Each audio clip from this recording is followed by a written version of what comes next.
Hey, what is up everyone? Welcome back to our YouTube channel. So for today's video, I'm going to teach you how you can easily record credit card payments on QuickBooks Online.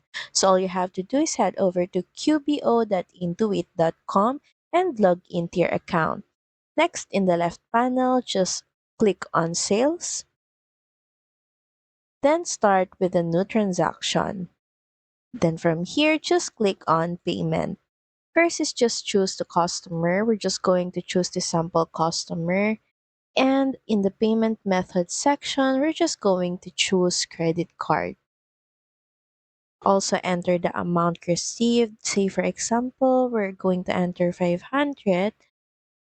Then once done, just click on save. We can save this as a credit if you don't have or the customer doesn't have an existing sale invoice. Just click on save as a credit. So that's pretty much it. Thank you very much for watching this video. I hope that you find this video helpful. And if you do, please don't forget to like, share, and subscribe to the channel. And I will see you again on the next one. Bye!